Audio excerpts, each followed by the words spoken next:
जी अस्सलाम वालेकुम। कैसे हैं आप सब? उम्मीद है आप सब खैरियत से होंगे। इस तरह कि आज हम फिज़िकल केमिस्ट्री में ली शर्टे प्रिंसिपल की एप्लीकेशंस देखेंगे और इससे पिछले लेक्चर में मैंने आपको ली शर्टे प्रिंसिपल की डेफिनेशन और उसके कुछ इफ़ेक्ट्स की स्टडी करवाई थी। ठीक है? तो आज हम ये देखेंगे कि उन इफ़ेक्ट्स का, जैसा कि टेम्परेचर था, प्रेशर था, वॉल्यूम था, कैटलिस्ट था, ठीक है?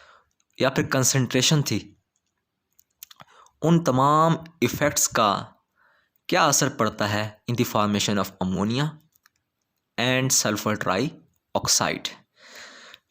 तो अगर आपको अमोनिया का टॉपिक समझ आ जाता है तो सल्फर ट्राई ऑक्साइड का टॉपिक भी बिल्कुल सेम टू सेम वैसा ही है। ठीक है? तो हमने ये समझना है कि जो हमने ली शर्टे प्रिंसिपल में कुछ इफ़ेक्ट्स देखे थे, उन इफ़ेक्ट्स का हमने रिलेशनशिप देखना है in the formation of ammonia. ठीक है? या उसका रिलेशन देखना है हमने in the formation of ammonia. तो देखें, आप सबको पता है कि अमोनिया कैसे बनती है। अमोनिया के लिए हमें नाइट्रोजन चाहिए और हाइड्रोजन चाहिए। ठीक है? एक वॉल्यूम अगर आप नाइट्रोजन का ले रहे हो, मतलब 1 मोल अगर आप नाइट्रोजन के ले रहे हो, तो 3 मोल आपको किसके लेने पड़ेंगे? हाइड्रोजन के लेने पड़ेंगे। तो हमें अमोनिया हासिल हो जाएगी और इसके दौरान उसने हमें हीट ऑफ रिएक्शन, मतलब अमोनिया की हीट ऑफ फॉर्मेशन भी हमें उसने बता दी है कि कितनी हीट रिलीज़ होगी, -41.23 किलो जॉल पर मोल। ठीक है? तो अमोनिया किस प्रोसेस के थ्रू बनती है? अमोनिया हैबो प्रोसेस के थ्रू बनती है। अब अमोनिया को अगर आपने ज़्यादा से ज़्यादा इसकी यील्ड करवानी है, इसकी पैदावार को अगर आपने बढ़ाना है, तो आपको क्या कंडीशंस रखनी पड़ेंगी कि अमोनिया की यील्ड ज़्यादा से ज़्यादा हो। तो अगर आपने अमोनिया की यील्ड को ज़्यादा से ज़्यादा रखना है तो आपको क्या काम करना है? वो कह रहा है विथड्रॉ अमोनिया कंटिन्यूसली। मतलब ये नहीं कि बैच प्रोसेस आप करें, और बैच प्रोसेस में क्या होता है, आप प्रोडक्ट को निकालते नहीं हो। ठीक है? मतलब अमोनिया बनती रहती है, जमा होती रहती है। इसका मतलब फिर तो अमोनिया की कंसनट्रेशन यहाँ बढ़ती जाएगी। जब अमोनिया की कंसनट्रेशन बढ़ती जाएगी तो क्या होगा? यहाँ कंसनट्रेशन ज़्यादा, यहाँ कंसनट्रेशन कम, तो इक्विलिब्रियम पोजीशन जो है लेफ़्ट की तरफ शिफ्ट कर जाएगी। हमारा रिएक्शन बैकवर्ड डायरेक्शन में होगा। ठीक है? तो इसलिए आपने क्या काम करना है, आपने अमोनिया को कंटिन्यूसली जो है विथड्रॉ करते रहना है, कंटिन्यूसली आपने इसको निकालते रहना है। ठीक है? ये हो गया हमारे पास। फिर दूसरा पॉइंट, दूसरे पॉइंट में वो कह रहा है कि प्रेशर आपने हाई रखना है। प्रेशर क्या रखना है? हाई। और वॉल्यूम डिक्रीज़, जारी बात है, जब प्रेशर हाई होगा वॉल्यूम डिक्रीज़ करेगा। ठीक है? मैंने आपको कल भी बताया था, इससे पिछले लेक्चर में बताया था कि यहाँ बॉयज़ लॉ की एप्लीकेशन होती है। ठीक है? तो आपको पता है कि बॉयज़ लॉ में प्रेशर और वॉल्यूम की इन्वर्स रिलेशनशिप है। ठीक है? For gaseous reactions. तो कहता है अगर प्रेशर आप ज़्यादा रखते हो तो वॉल्यूम कम होता जाएगा। ठीक है? इसकी वजह से क्या होगा, हमारा जो है इक्विलिब्रियम पोजीशन कहाँ पे शिफ्ट होगी? राइट की तरफ शिफ्ट होगी। मतलब अमोनिया ज़्यादा से ज़्यादा बनेगा। ठीक है? तभी आपको नज़र आ रहा है शुरू में अगर वॉल्यूम रिएक्टेंट की तरफ 4 है, ठीक है, मोल 4 हैं, तो वॉल्यूम, इसका मतलब वॉल्यूम की यूनिट्स कितने हैं? 4 हैं। ठीक है? तो वॉल्यूम क्या हो रहा है? इस तरफ डिक्रीज़ कर रहा है। ठीक है? तो वॉल्यूम डिक्रीज़ करेगा तो क्या होगा? इक्विलिब्रियम पोजीशन जो है राइट की तरफ शिफ्ट करेगी, रिएक्शन फॉरवर्ड डायरेक्शन की तरफ होगा और हमें ज़्यादा अमोनिया हासिल होगी। ठीक है? इसको मैंने पिछले टॉपिक में भी आपको समझाया था, मैं आपको दोबारा दिखा देता हूँ जहाँ मैंने आपको ये बताया था। ये देखें, प्रेशर मैंने आपको बताया था अगर वॉल्यूम डिक्रीज़ कर रहा हो तो रिएक्शन किस डायरेक्शन में होता है? फॉरवर्ड डायरेक्शन में होता है। ये केस मैंने आपको कल भी पढ़ाया था। ठीक है? तो इस केस को आपने देख लेना है। फिर है तीसरी कंडीशन, वो कहता है टेम्परेचर को आप रखो लो। जब आप टेम्परेचर को लो रखोगे तो क्या होगा, तब भी जो है हमारी इक्विलिब्रियम पोजीशन राइट की तरफ शिफ्ट करेगी, मतलब हमारा रिएक्शन क्या होगा, फॉरवर्ड डायरेक्शन की तरफ होगा। और इसके बारे में आपको पढ़ा चुका हूँ पहले, ठीक है, इसके बारे में मैं आपको पढ़ा चुका हूँ जब मैंने आपको टेम्परेचर का कंसेप्ट पढ़ाया था। मैंने आपको बताया था टेम्परेचर कम होता है तो हीट रिमूव होती है, रिएक्शन एक्सोथर्मिक होता है।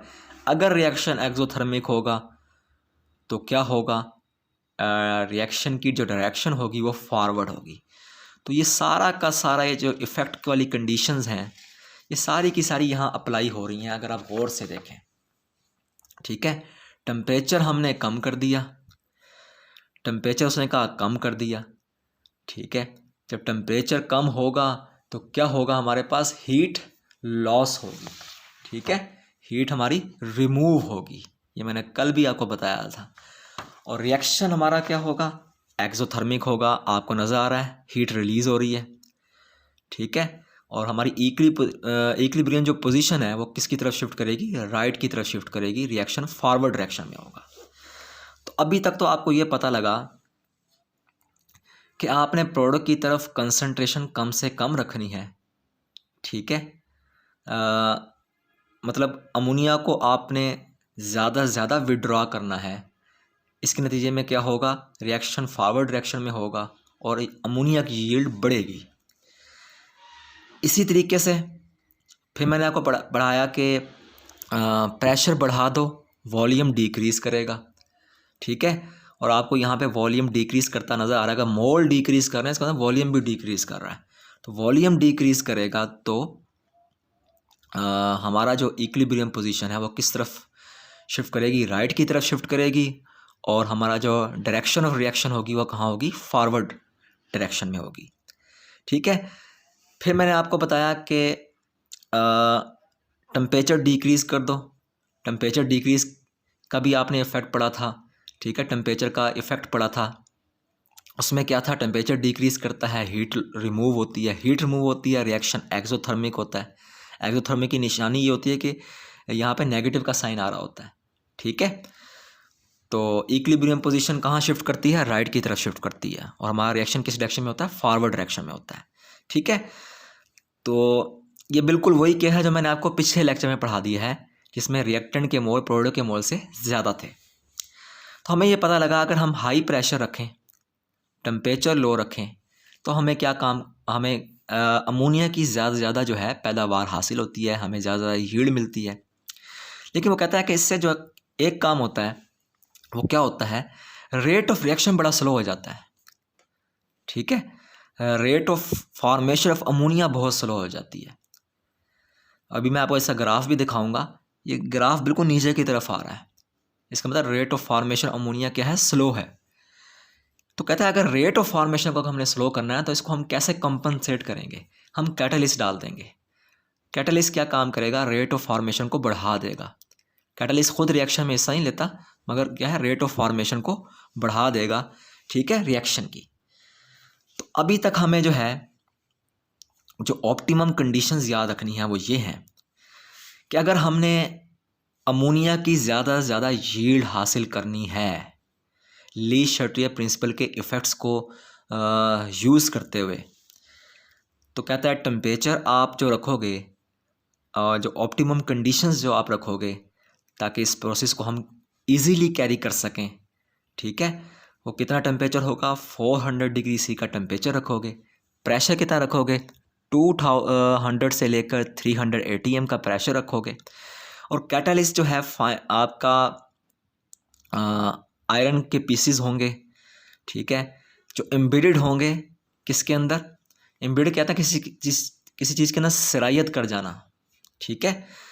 तो आयरन किसके अंदर मौजूद होगा, मैग्नीशियम के ऑक्साइड्स, एलुमिना और सिलिका के अंदर मौजूद होगा, पिघले हुए मैग्नीशियम के ऑक्साइड्स, एलुमिनियम के ऑक्साइड और सिलिकॉन के ऑक्साइड के साथ ये मिला हुआ होगा, ठीक है। तो हमें एक इस प्रोसेस का जो नुकसान आपको नज़र आ रहा है वो ये है कि रेट ऑफ फॉर्मेशन बड़ी स्लो होगी, मतलब रिएक्शन की स्पीड बहुत स्लो होगी। हमें अमोनिया जो मिलेगी वो जो है एक ख़ास वक्त में बहुत कम मिल रही होगी, ठीक है, वो स्लो स्पीड के साथ मिल रही होगी।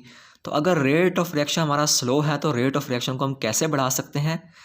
हम आयरन का के जो है क्रिस्टल्स इस्तेमाल कर सकते हैं, आयरन के पीसीस को इस्तेमाल कर सकते हैं, जो किस में एम्बेडेड होंगे, जो किस में सरायत होंगे, मैग्नीशियम के ऑक्साइड, एल्यूमिनियम के ऑक्साइड और सिलिकॉन के ऑक्साइड में। तो रेट ऑफ फॉर्मेशन को बढ़ाने के लिए हम कैटलिस्ट का इस्तेमाल कर सकते हैं, ठीक है। तो आपको यहाँ से पता लग गया कि अगर 400 डिग्री सी का टेम्परेचर रखा जाए, ठीक है, और प्रेशर 200 से लेकर 300 एटीएम का रखा जाए, और इसके साथ साथ हम कैटलिस्ट इस्तेमाल करें आयरन का, ठीक है, आयरन के हम पीसीज इस्तेमाल करें जो कि एम्बेडेड हों किसमें, फ्यूज़ मिक्सचर ऑफ मैग्नीशियम के ऑक्साइड्स, एल्यूमिनियम के ऑक्साइड और सिलिकॉन के ऑक्साइड। तो उससे क्या होता है, हमें ज़्यादा अमोनिया मिलती है, मतलब अमोनिया की यील्ड बढ़ जाती है। तो आपका टॉपिक तो यहाँ पे ख़त्म हो चुका है, ठीक है। मैं आपको ग्राफ वगैरह दिखा देता हूँ जहाँ से आपको थोड़ा सा मज़ीद कंसेप्ट शायद मिल जाएगा। कि देखें, ये आपकी बुक में जो है ना इस तरह का एक ग्राफ बना के दिखाया गया है। ये देखें, टेम्परेचर मेरे पास कितना है, 400 है, ठीक है। और अगर मैं, ये मेरे पास 100 की लाइन है और ये मेरे पास कितनी है, 300 की लाइन है, बीच में 200 की लाइन होगी। तो मैं यहाँ पे 200 की लाइन के बिल्कुल सामने जाऊँगा तो मुझे कितनी यील्ड मिलेगी, 35% तक जो है अमोनिया की यील्ड मिलेगी। अगर मैं सीधा यहाँ जाता हूँ 300 वाली लाइन को, इस सर्कल को टच करता हूँ, ठीक है, और सर्कल को टच करने के बाद मैं सीधा आगे जाता हूँ, ठीक है, हॉरिजेंटली मैं सीधा आगे जाऊँगा तो मुझे कितनी यील्ड मिल रही है, यहाँ से मुझे मिल रही है तकरीबन 40% के आसपास जो है अमोनिया की यील्ड मिल रही है, ठीक है। तो अब आपका जहन में ये सवाल आ सकता है कि सर, कि आया जो है मैं टेम्परेचर को मज़ीद कम कर दूं, ठीक है, टेम्परेचर को मज़ीद कम कर दूं तो मुझे यील्ड ज़्यादा हासिल नहीं हो सकती, ठीक है। जैसे कि ये देखें, अगर मैं इसको यहाँ पे करता हूँ, 250 डिग्री सी पे आता हूँ, 250 डिग्री की सी के सामने आके मुझे यील्ड फिर भी कम ही मिल रही है, ठीक है। 250 डिग्री सी मैंने टेम्परेचर रखा और मैं कौन सी लाइन को टच कर रहा हूँ, करूँगा मैं 300 वाली लाइन को टच करता हूँ, बल्कि 300 वाली लाइन को टच करता हूँ, 250 से सीधे आए 300 की तरफ, मुझे यील्ड 55% तक मिल रही है, ठीक है। तो हमें यहाँ पे टेम्परेचर कम रखने से यील्ड ज़्यादा मिल रही है, तो हमने ये टेम्परेचर 250 क्यों नहीं कर दिया, ठीक है। असल में इंडस्ट्री की कंडीशंस कुछ और होती हैं, यहाँ पे तो सारी बात थ्योरेटिकली की जा रही है ना, ठीक है।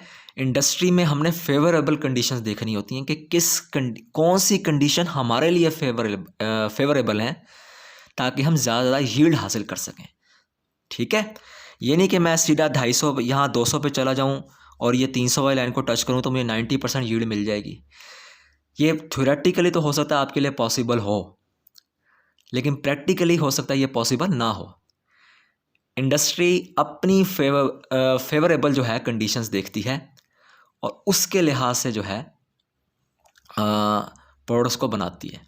तो इंडस्ट्री के लिए जो फेवरेबल कंडीशंस हैं वो कौन सी हैं, वो हमारे पास हैं कि अगर हम 400 डिग्री सी का टेम्परेचर रखें, ठीक है, 200 से लेकर 300 का एटीएम का प्रेशर रखें और कैटलिस्ट आप आयरन का रखें, ठीक है, तो आपको जो है अमोनिया की ज़्यादा यील्ड हासिल होगी। और आपको पता है अमोनिया यूरिया बनाने के काम में आती है। और इसी टॉपिक के एंड पे जो है ना आपने ये देख लेना है कि देखें कुछ एक्स्ट्रा जो है 2 पैराग्राफ आपको दिए होंगे, वो एक एक्स्ट्रा इन्फॉर्मेशन के तौर पे है। मेरे ख्याल से जो है आपका टॉपिक यहाँ तक ख़त्म हो चुका है, ठीक है। तो अगर आप इस पॉइंट्स को डिटेल के साथ समझा सकते हैं तो आपका टॉपिक यहाँ पे कवर हो चुका है, ठीक है। आप मज़ीद 2 पैराग्राफ मज़ीद इन्फॉर्मेशन के लिए डालना चाहते हैं तो इट्स अप टू यू, ठीक है। तो मैंने आपको इंडस्ट्री की फेवरेबल कंडीशंस बता दी कि जिस कंडीशंस पर जो है हमें अमोनिया की ज़्यादा यील्ड हासिल होती है, ठीक है। वो कंडीशंस क्या हैं, वो ये कंडीशंस हैं। और आपको पता है अमोनिया से हम यूरिया बना सकते हैं, और यूरिया एज अ फर्टिलाइज़र इस्तेमाल होती है, जो कि 90% जो है यूरिया का इस्तेमाल एज अ फर्टिलाइज़र ही है, ठीक है। तो आई थिंक आपको अमोनिया का टॉपिक समझ आ चुका होगा। अब मैं चलता हूँ सल्फ़र ट्राइऑक्साइड की तरफ, ठीक है। सल्फ़र ट्राइऑक्साइड आपको पता है कि कॉन्टैक्ट प्रोसेस में जो है एलिमेंटल सल्फ़र जो है वो किसके साथ मिलती है, एलिमेंटल सल्फ़र जो है ऑक्सीजन के साथ मिलती है, सल्फ़र डाइऑक्साइड बनाती है। यही सल्फ़र डाइऑक्साइड ऑक्सीजन के साथ मिलकर क्या बना देती है, सल्फ़र के ट्राइऑक्साइड बना देती है। सेम अमोनिया वाला केस है, बिल्कुल नहीं घबराना, ठीक है ना। उसी तरीके के ग्राफ होंगे, उसी तरीके के टेबल्स दिखाए गए होंगे, उसने वहाँ दिखाए टॉपिक में दिखाए होंगे, ठीक है। सल्फ़र डाइऑक्साइड ऑक्सीजन के साथ मिल रही है, सल्फ़र का ट्राइऑक्साइड बना रही है, इसके दौरान क्या होती है, हीट रिलीज़ होती है। सेम वैसी ही बातें करनी है आपने, ठीक है। अगर आपने सल्फ़र ट्राइऑक्साइड की मैक्सिमम यील्ड हासिल करनी है तो आपको क्या काम करना पड़ेगा, SO3 को कंटिन्यूसली विदड्रॉ करना पड़ेगा, ठीक है। क्योंकि मैंने आपको पहले ही बताया था अगर SO3 को आपने विदड्रॉ ना किया तो यहाँ पर SO3 की कंसनट्रेशन बढ़ती जाएगी। तो रिएक्शन किस डायरेक्शन में हो सकता है, बैकवर्ड डायरेक्शन में हो सकता है। तो आपने SO3 की कंसनट्रेशन को यहाँ पे कम रखना है ताकि रिएक्शन फॉरवर्ड डायरेक्शन में हो, ठीक है। मतलब आपने SO3 को कंटिन्यूसली विदड्रॉ करते रहना है, ठीक है। और इस तरीके से रिएक्शन हमारा फॉरवर्ड डायरेक्शन में होगा और हमें ज़्यादा से ज़्यादा SO3 की यील्ड हासिल होगी। फिर उसी तरीके से दूसरा पॉइंट है कि आप प्रेशर को ज़्यादा रखो, ठीक है। और इसके अलावा जो है आपने वॉल्यूम को कम रखना है, ठीक है। इससे क्या होगा, आपका इक्विलिब्रियम राइट की तरफ शिफ्ट करेगा, इक्विलिब्रियम पोजीशन राइट की तरफ शिफ्ट करेगी और आपका रिएक्शन फॉरवर्ड डायरेक्शन में होगा और आपको ज़्यादा सल्फ़र ट्राइऑक्साइड हासिल होगी, ठीक है। सेम अमोनिया वाले केस हैं, अगर आपको अमोनिया वाला केस समझ आ गया तो ये केस भी आपको समझ आ जाना चाहिए।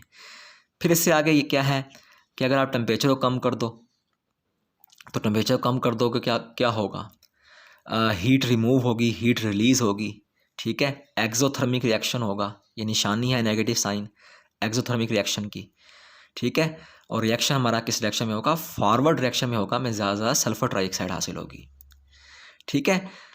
इसके अलावा उसने यहाँ पे एक और बात की है कि अगर आप टेम्परेचर को एडजस्ट नहीं कर पाते तो आप जो है ना क्या काम करो, ऑक्सीजन की कंसंट्रेशन को बढ़ा दो, ठीक है। अब यहाँ पे क्या होगी, कंसंट्रेशन बढ़ जाएगी और इक्विलिब्रियम कहाँ शिफ्ट करेगा, इस तरफ शिफ्ट करेगा, ठीक है, फॉरवर्ड डायरेक्शन की तरफ शिफ्ट करेगा। तो ज़्यादा ज़्यादा हमें SO3 की यील्ड हासिल होगी। तो आई थिंक ये कंसेप्ट भी आपको क्लियर हो चुका होगा। फिर आगे चलते हैं, सेम वही केस है, ठीक है। कि अगर हम प्रेशर ज़्यादा रखें, टेम्परेचर कम रखें, तो ये अमोनिया लिख दिया मैंने गलती से, ठीक है। सल्फ़र ट्राइऑक्साइड की यील्ड बढ़ेगी मगर रेट ऑफ फॉर्मेशन जो है ना सल्फ़र ट्राइऑक्साइड की, ये कम हो जाएगी। तो रेट ऑफ फॉर्मेशन जो है, जो स्पीड है SO3 के बनने की, वो कम है। वो कम है तो उसको हम कैसे कंपनसेट कर सकते हैं, उसको हम कंपनसेट कर सकते हैं कि हम कैटलिस्ट इस्तेमाल कर लें। कैटलिस्ट क्या काम करेगा, स्पीड को बढ़ा देगा, रेट ऑफ फॉर्मेशन SO3 की ज़्यादा होगी, ठीक है। तो कैटलिस्ट कौन सा इस्तेमाल किया जा सकता है, vanadium pentoxide with finally divided, मतलब पीसीस की सूरत में जो है प्लाटिनम का हम इस्तेमाल कर सकते हैं, ठीक है। तो ये वो फेवरेबल कंडीशंस हैं जिसके थ्रू जो है हम ज़्यादा सल्फ़र ट्राइऑक्साइड की यील्ड हासिल कर सकते हैं, उसकी पैदावार हासिल कर सकते हैं, ठीक है। तो ऑप्टिमम कंडीशंस क्या हैं, इंडस्ट्रियली चूँकि कॉन्टैक्ट प्रोसेस है, ठीक है, हमने सल्फ्यूरिक एसिड बनाना है। सल्फ्यूरिक एसिड बनाने के लिए सबसे पहले जो है हमें क्या बनाना पड़ेगा, सल्फ़र ट्राइऑक्साइड बनाना पड़ेगा, ठीक है। और सल्फ़र ट्राइऑक्साइड के लिए जो को बनाने के लिए जो फेवरेबल कंडीशंस हैं वो कौन सी हैं कि सबसे पहले आप प्रेशर रखो 180 एम का और टेम्परेचर रखो कितने का 650 डिग्री सी का। ठीक है, आपको SO3 मतलब आपने सल्फ़र डाइऑक्साइड और ऑक्सीजन को मिलाना है और ये टेम्परेचर प्रेशर रखने हैं। ठीक है, फिर जो आपके पास इक्विलिब्रियम मिक्सचर हासिल होगा ना, उसको आपने दोबारा रिसाइकल करना है और अब वहाँ पर टेम्परेचर क्या कर देना है, टेम्परेचर आपने कम कर देना है। ठीक है, टेम्परेचर कम कर दोगे तो आपने फिर कैटलिस्ट यूज़ करना है ताकि rate of formation of SO3 को बढ़ाया जा सके। वेनाडियम पेंटाऑक्साइड और फाइनली डिवाइडेड प्लाटिनम, ठीक है, ये कैटलिस्ट के तौर पे इस्तेमाल होकर rate of formation of SO3 को बढ़ाएंगे, मतलब सल्फ़र ट्राइऑक्साइड की यील्ड को बढ़ा देंगे। ठीक है, तो सल्फ़र ट्राइऑक्साइड सल्फ्यूरिक एसिड के साथ मिलकर ओलियम बनाता है, H2SO7 फार्मूला है। यही ओलियम पानी के साथ डाइल्यूट होकर सल्फ्यूरिक एसिड बना देता है। तो ये भी टॉपिक जो मैंने आपको बताया सल्फ़र ट्राइऑक्साइड की फॉर्मेशन का, ठीक है, इसको भी बिल्कुल आपने अमोनिया की तरह ही लेना है। ठीक है, अगर आपको अमोनिया का टॉपिक समझ आ गया तो आपको ये टॉपिक भी इजीली समझ आ जाएगा। इसके लिए भी कुछ टेबल वगैरह उसने दिखाए हैं कि हमें कितने टेम्परेचर पर जो है कितनी यील्ड हासिल होती है। तो मैंने आपको बताया कि इंडस्ट्री अपने हिसाब से चलती है, इंडस्ट्री के लिए फेवरेबल कंडीशन जो भी होती हैं तो उसी के लिहाज से जो है वो इसको इनकी फॉर्मेशन करते हैं।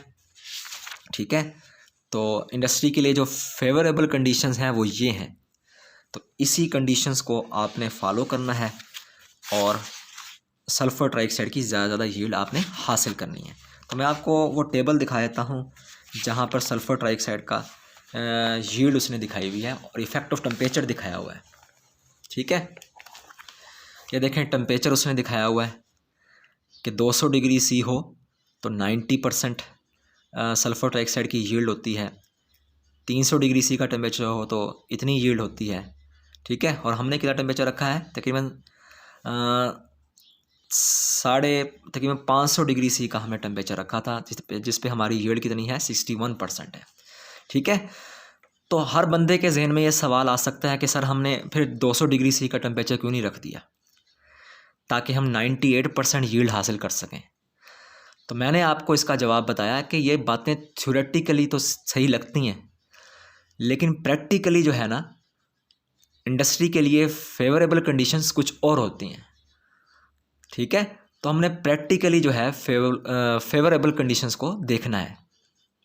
तो आई थिंक आपको ये टॉपिक समझ आ चुका होगा। ठीक है, फिर भी कोई क्वेश्चन होगा तो आप मुझसे जो है कमेंट बॉक्स में पूछ सकते हैं। बहुत बहुत शुक्रिया आपका।